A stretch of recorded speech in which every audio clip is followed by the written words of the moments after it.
silili sa dostať do toho pohybu za partnera, tak môžeme prejsť z koncentrácie na zápestie, sa orientovať viacej na jeho laktu. Spomíname si na ten základný pohyb, ktorý sme cvičili na začiatku, sme cvičili atemi k tomu partnerovi, ale robíme to isté, budeme to atemi k jeho laktu.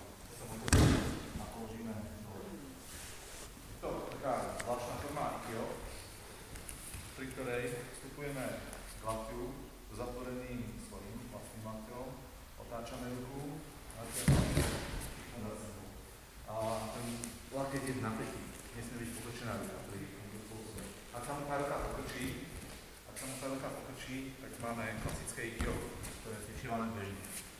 A tá ruka je silná a nie je možné ju ohnúť v lakti, tak natiahneme za sebou do rytmu. Takého typu. Rovnaký pocit, ako sme mali pri tom atemu, ale prechádzame cez lakeť. Samozrejme, neudierate do toho lakťa, ale veľmi jemne sa tam pohneme.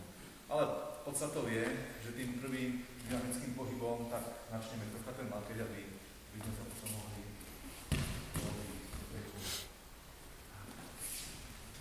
všimnite si v rámci tej ruky, ktorú mi drží. Tu natáčam dlaňou k nemu, aby som mohol zápestie a napol tú ruku.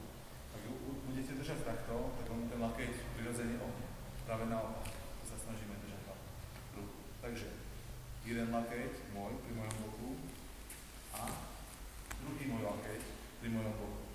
Nedržte zvonka, potom budete potrebovať strašne veľa sily na to, aby ste preniesli tú silu zo svojho tela do jeho lakťa. Opriem si to obok, otočím a pracujem znášaním váhy priamo z tela do tej paže cez opretý lakeť.